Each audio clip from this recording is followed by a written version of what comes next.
Hello my dear students, आज हम discuss करेंगे integrated rate equation for zero order reaction. Zero order reaction के लिए हम लोग इंटीग्रेटेड रेट इक्वेशन कैलकुलेट करेंगे और आपके सिलेबस में zero order and first order का इंटीग्रेटेड रेट इक्वेशन है और इससे रिलेटेड न्यूमेरिकल इम्पोर्टेंट है।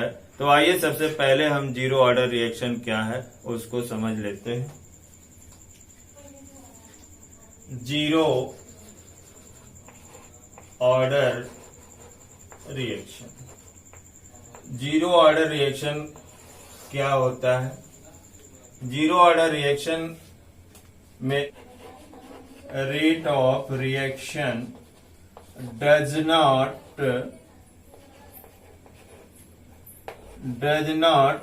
Depend on concentration of reactant। Reactant के कंसंट्रेशन पर रेट ऑफ रिएक्शन डिपेंड नहीं होता। एग्जाम्पल के सेंस में आप देख सकते हैं एंजाइम कैटेलाइज रिएक्शन। जितने भी एंजाइम कैटेलाइज रिएक्शन होते हैं वो जीरो ऑर्डर के रिएक्शन होते हैं, या डिकम्पोजिशन ऑफ अमोनिया भी जीरो ऑर्डर रिएक्शन है। Example decomposition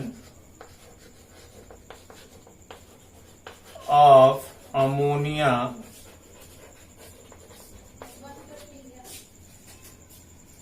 NH3 change to 3H2 plus N2। This is gas और this is gas, this is gas. Ammonia के 2 मॉलिक्यूल्स डिकम्पोज होकर के हाइड्रोजन के 3 मॉलिक्यूल प्लस नाइट्रोजन के 1 मॉलिक्यूल्स बना। यह रिएक्शन जो है कैटेलाइज रिएक्शन है। कैटलिस्ट के प्रेजेंस में रिएक्शन होता है। टेम्परेचर 1130 केल्विन होता है। तो यह रिएक्शन जो है जीरो ऑर्डर रिएक्शन कंसीडर किया गया है। वो कैसे? According to rate law, rate of reaction equal rate constant K into concentration of ammonia raise to power 0। यानी यहाँ अमोनिया के कंसंट्रेशन पर रेट ऑफ रिएक्शन डिपेंड नहीं है। N की वैल्यू के ऑर्डर ऑफ रिएक्शन क्या है? 0 है।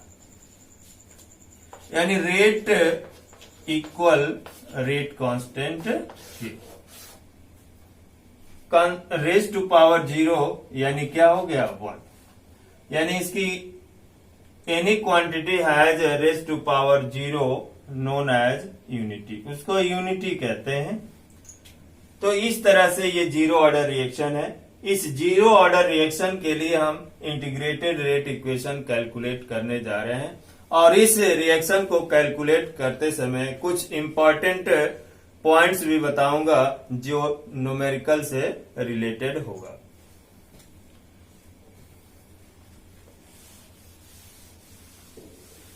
Consider a general zero order reaction और एक रिएक्टेंट है और ये प्रोडक्ट में चेंज हो रहा, और रिएक्टेंट प्रोडक्ट में चेंज हो रहा। तो मान लीजिए हमने लेट T इक्वल 0। जब हम समय 0 लिए हैं तो जो रिएक्टेंट का इनिशियल कंसंट्रेशन होगा वही होगा। यानी T टाइम पर रिएक्टेंट का कंसंट्रेशन क्या होगा? और नॉट क्या है? इनिशियल कंसंट्रेशन है, स्टार्टिंग कंसंट्रेशन ऑफ रिएक्टेंट है। तो उस समय जो प्रोडक्ट क्या होगा? 0। उस समय जब टाइम 0 है तो रिएक्टेंट प्रोडक्ट में चेंज नहीं हुआ होगा। लेकिन जब T इक्वल T कर देते हैं, इस रिएक्शन को कुछ समय T समय तक के लिए छोड़ देते हैं, तो इसका जो इनिशियल कंसंट्रेशन है प्रोडक्ट में चेंज हो जाएगा। तो जब प्रोडक्ट में चेंज हो गया तो मान लीजिए हमने P2 क्या हुआ? प्रोडक्ट बना। तो आर नॉट का जो कंसंट्रेशन है रिएक्टेंट का आर नॉट इनिशियल कंसंट्रेशन क्या होगी, डिक्रीज हो गई। टी टाइम पर जो डिक्रीज होकर के इसका जो कंसंट्रेशन है वो आर टी है, यानी टी टाइम पर रिएक्टेंट का कंसंट्रेशन क्या हो गया, आर टी हो गया और प्रोडक्ट का कंसंट्रेशन पी2 हो गया। तो आइए अब इस इक्वेशन के लिए यह जीरो ऑर्डर का रिएक्शन है, तो इस इक्वेशन के लिए डिफरेंशियल रेट लिखते हैं।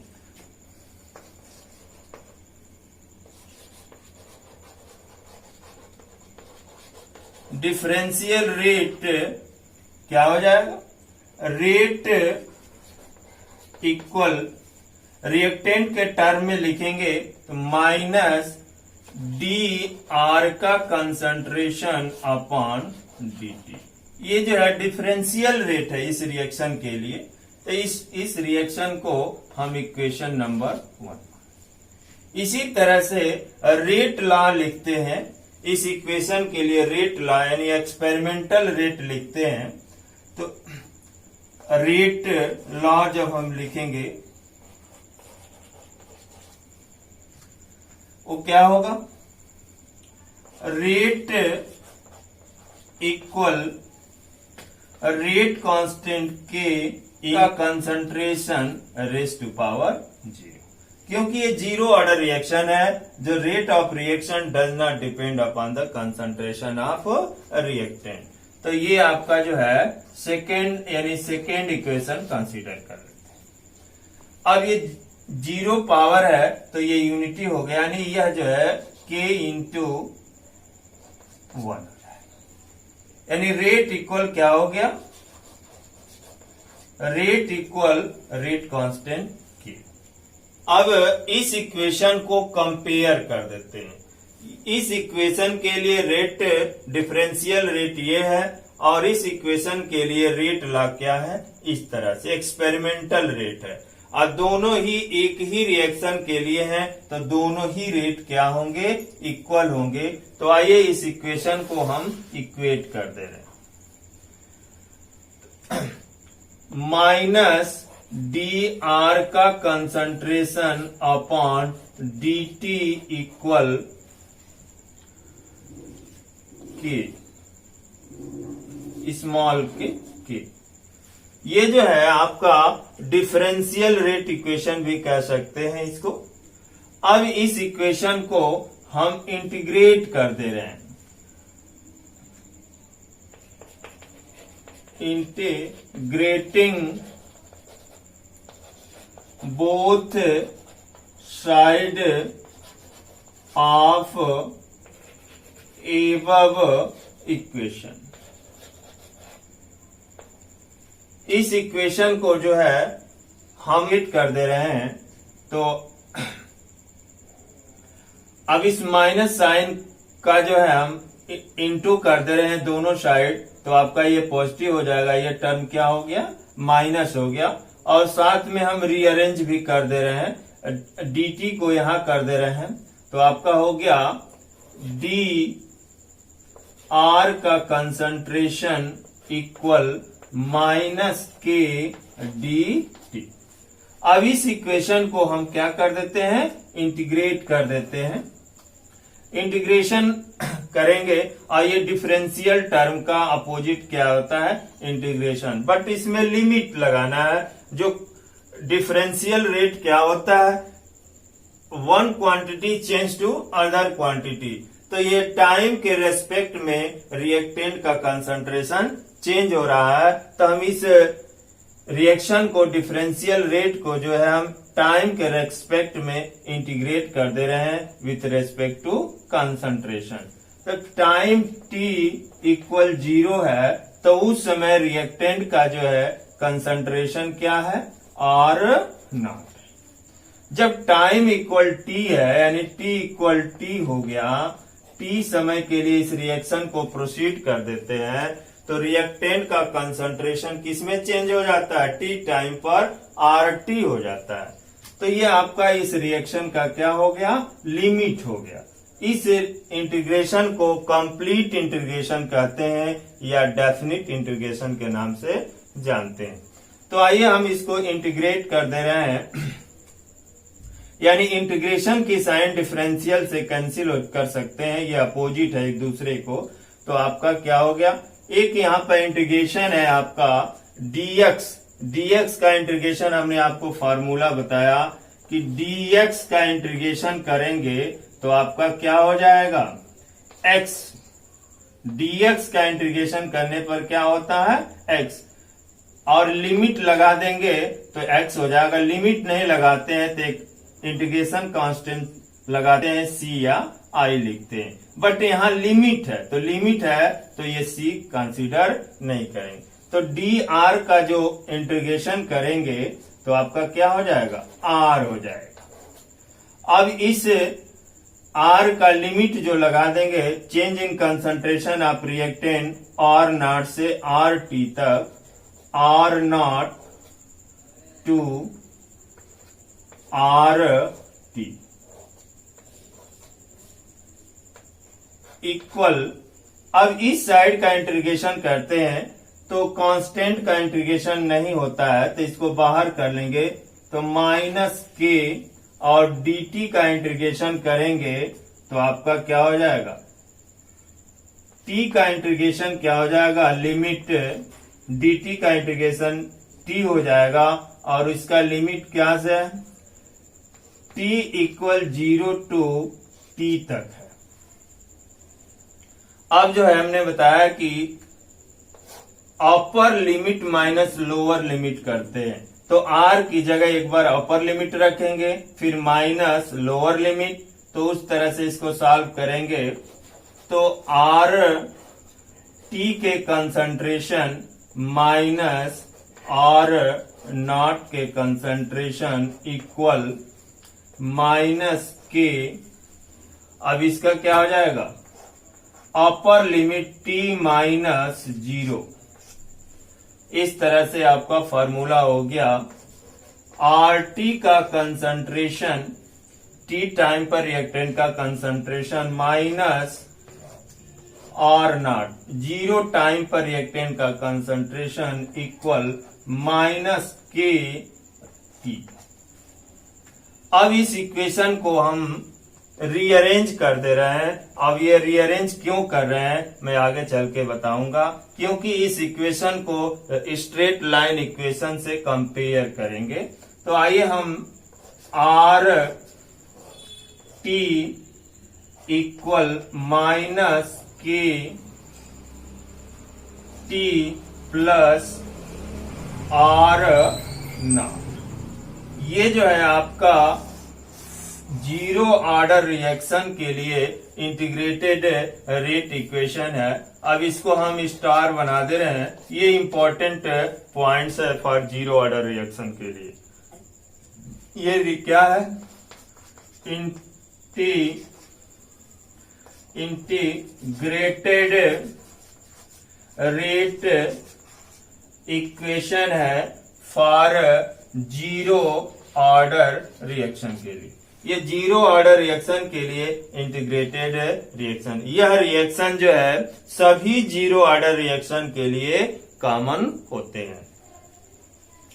तो आइए हम इस पॉइंट्स में, अगर आपको रेट कांस्टेंट के जीरो ऑर्डर के रिएक्शन के लिए रेट कांस्टेंट के की वैल्यू नोन करनी है, तो आपको रिएक्टेंट का इनिशियल कंसंट्रेशन और टी टाइम पर अगर रिएक्टेंट का कंसंट्रेशन नोन है तो आप रेट कांस्टेंट की फॉर जीरो ऑर्डर के लिए कैलकुलेट कर सकते हैं।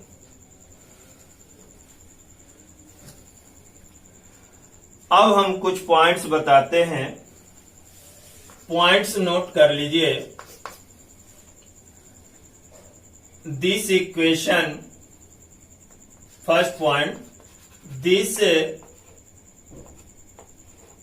equation is common for all zero order reaction। World में जितने भी जीरो ऑर्डर रिएक्शन होंगे उन सभी के लिए यह इंटीग्रेटेड रेट इक्वेशन कॉमन होता है। सेकेंड थिंग्स क्या है, द वैल्यू ऑफ के रेट कांस्टेंट के for zero order reaction can be calculated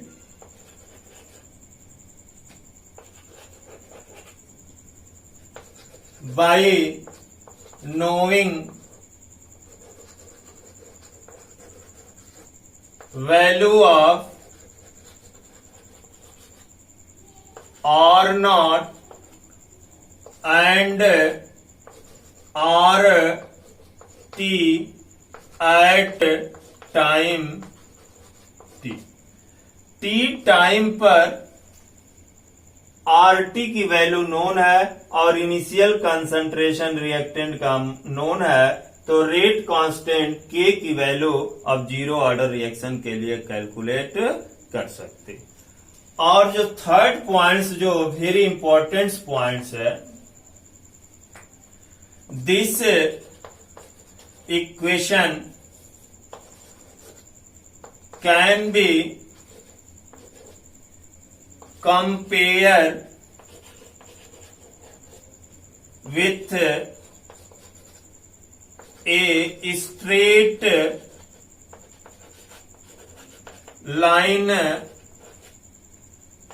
equation y equal mx plus C. यानी सबसे मेन पॉइंट्स क्या है कि यह हमने यहां से इसको चेंज किया, आर नॉट को इधर रिप्लेस किया, क्योंकि यह इक्वेशन स्ट्रेट लाइन इक्वेशन से कंपेयर कर सके। अब this equation can be compare with straight line and calculate the value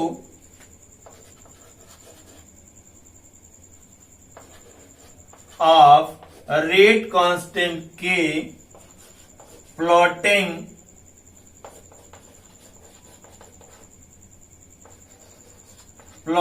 a graph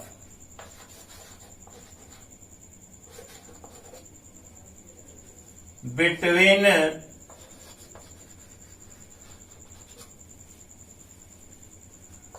RT and time और रिएक्टेंट के कंसंट्रेशन के बीच में अगर ग्राफ प्लॉट करके y इक्वल mx से कंपेयर करके हम रेट कांस्टेंट की वैल्यू कैलकुलेट कर सकते हैं। यानी रेट कांस्टेंट की वैल्यू आप यहां से भी कैलकुलेट कर सकते हैं और रेट कांस्टेंट की वैल्यू जो है इस ग्राफ मेथड से भी कैलकुलेट कर सकते हैं। तो आइए हम एक स्ट्रेट लाइन इक्वेशन से इस integrated rate equation for zero order को कंपेयर करते हैं। इंटीग्रेटेड रेट इक्वेशन क्या है, आर टी इक्वल माइनस के टी प्लस आर नॉट। ये आपका जो है इंटीग्रेटेड रेट इक्वेशन है फॉर जीरो ऑर्डर के लिए और बहुत ही इंपॉर्टेंट है और इसे आप लर्न कर लेंगे और नोट कर लेंगे। अब इस इक्वेशन को जो है y इक्वल एम एक्स से आप कंपेयर कर देते हैं, y equal m x plus c से कंपेयर कर देते हैं। y जो है y एक्सिस है और ये क्या है x एक्सिस है। यानी आपको जो है यहां पर हम कंपेयर कर दे रहे हैं, ये आपका y एक्सिस है और ये आपका x एक्सिस है। और ये क्या है, m क्या होता है, स्लोप होता है, और c क्या होता है, इंटरसेप्ट होता है, जो एक स्ट्रेट लाइन जो है y एक्सिस पर कट करती है। तो आइए हम इस इक्वेशन को कंपेयर कर रहे हैं। तो y m x c compare करेंगे इस इक्वेशन को, तो y इक्वल क्या है, आर टी का कंसंट्रेशन है, टी टाइम पर कंसंट्रेशन है। यम इक्वल क्या होगा, माइनस के होगा, यानी आपका स्लोप कैसा होगा, निगेटिव आएगा। और x क्या होगा, t होगा, और आर नॉट क्या होगा, c होगा। इंटरसेप्ट जो है आपका आर नॉट होगा। यानी इस टर्म को हम जो है कंपेयर कर देते हैं। तो आपको यहां पर जो है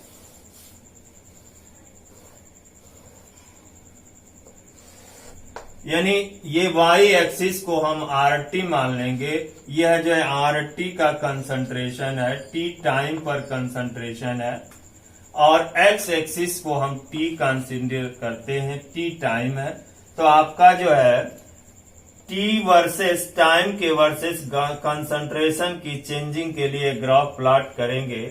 तो आपको जो है माइनस के एक स्लोप आएगा, स्लोप लाइन एक स्ट्रेट लाइन प्राप्त होगी।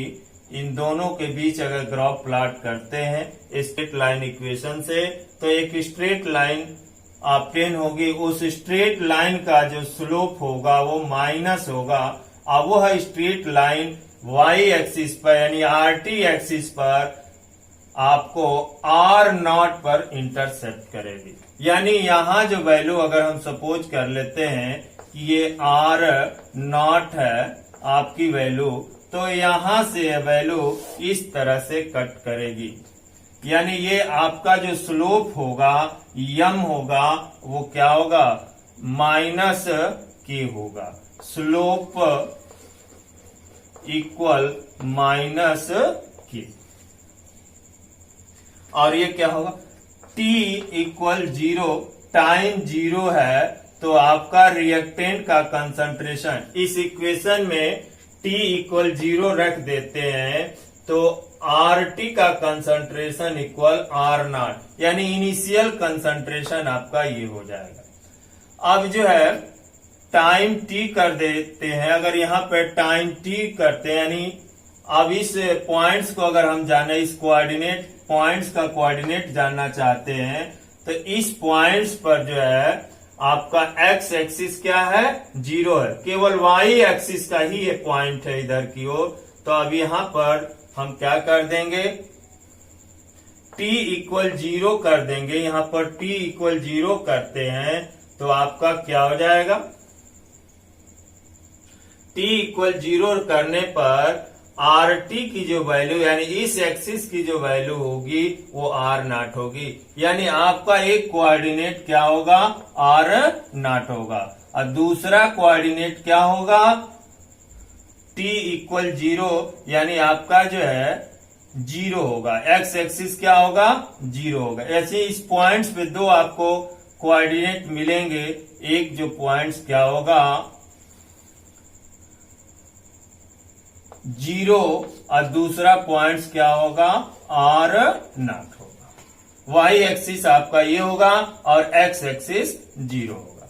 उसी तरह से यहां पर भी एक पॉइंट्स है, इस पॉइंट्स का कोऑर्डिनेट जानना चाहते हैं तो अब क्या होगा, इस पॉइंट्स के लिए यह x एक्सिस पे पॉइंट्स है बट y एक्सिस क्या है, यहाँ पे 0 है। तो अब यहां पर हम y एक्सिस यानी RT की वैल्यू 0 कर देंगे यहां पर, तो आपको क्या हो जाएगा, RT की वैल्यू 0 कर देते हैं तो माइनस के t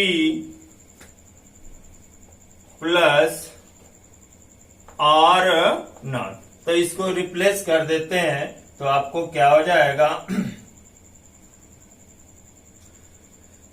t equal R not upon k। यानी आपका जो है x एक्सिस यानी x कोऑर्डिनेट क्या हो जाएगा, इस पॉइंट्स का जो कोऑर्डिनेट होगा R not upon k, small के कंसीडर करते हैं। यानी इस पॉइंट्स में दो कोऑर्डिनेट होंगे x एंड y, तो आपका x क्या होगा, R नॉट अपॉन k, और y क्या होगा, 0। यानी y क्या होगी, ct होगी और वो क्या होगी, 0। यानी आपको 2 कोऑर्डिनेट्स मिल गए, यानी यह स्ट्रेट लाइन है, डाउनवर्ड्स है, इसका स्लोप k होगा। तो इस तरह से हम इस स्ट्रेट लाइन का जो स्लोप है इसको कैलकुलेट करके हम रेट कांस्टेंट k की वैल्यू कैलकुलेट कर सकते हैं। और एक इंपॉर्टेंट बात है कि इस इंटीग्रेटेड रेट इक्वेशन को सिंप्लीफाई कर सकते हैं।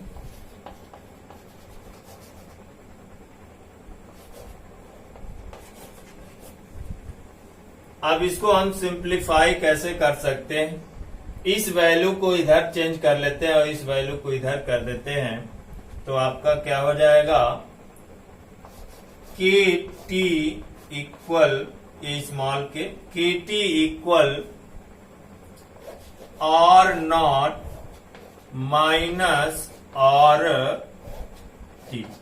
टी टाइम पर रिएक्टेंट का कंसंट्रेशन, टी इक्वल 0 टाइम पर रिएक्टेंट का कंसंट्रेशन।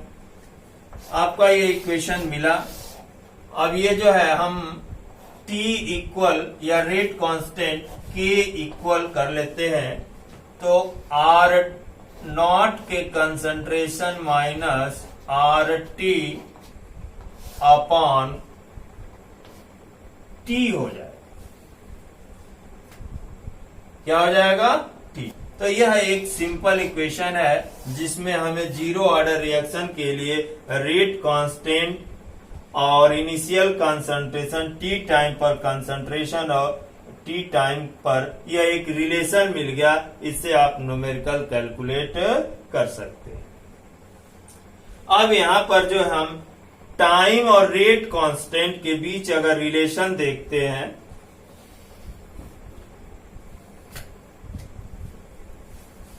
यहां पर जो है आपने देखा कि R naught minus R T equal K into T. K क्या है? कांस्टेंट। और R naught minus R T है, तो आर नॉट क्या है? इनिशियल कंसंट्रेशन है। आर टी क्या है? टी टाइम पर रिएक्टेंट क्या हो जाता है? प्रोडक्ट में चेंज हो जाता है। तो इसको आप क्या कह सकते हैं? Amount of substance react directly proportional to time. K क्या है? कांस्टेंट। इस प्रोपोर्शनलिटी कांस्टेंट यानी के को रिमूव कर देंगे तो ये आपका इक्वल क्या हो जाएगा? प्रोपोर्शनलिटी कांस्टेंट में हो जाएगा। तो आपको बहुत ही इंपॉर्टेंट एक रिलेशन मिल गया कि जो रिएक्टेंट प्रोडक्ट में चेंज होगा यानी अमाउंट ऑफ सब्सटेंस जो रिएक्ट करेगा वो टाइम के क्या होगा? डायरेक्टली प्रोपोर्शनल होगा। अगर रिएक्टिंग अमाउंट जो है सब्सटेंस का इंक्रीज करेगा तो टाइम भी क्या होगा? इंक्रीज होगा। डायरेक्टली प्रोपोर्शनल हो गया। तो यह एक रिलेशन होता है जीरो ऑर्डर रिएक्शन के लिए। तो जीरो ऑर्डर रिएक्शन जो है का एग्जाम्पल जो होता है एंजाइम कैटेलाइज्ड रिएक्शन जो होते हैं वो क्या होते हैं? जीरो ऑर्डर रिएक्शन होते हैं। Second thing, photochemical reaction. Photochemical reaction भी क्या होते हैं? जीरो ऑर्डर रिएक्शन होते हैं। तो ये आपका मैंने आपको जीरो ऑर्डर रिएक्शन के लिए इंटीग्रेटेड रेट इक्वेशन कैसे एक्सप्रेस करते हैं, जीरो ऑर्डर रिएक्शन क्या है, और इसमें जो है जीरो ऑर्डर रिएक्शन से टाइम और कंसंट्रेशन के बीच में ग्राफ कैसे प्लॉट करते हैं, तो आपने देख लिया। Thank you.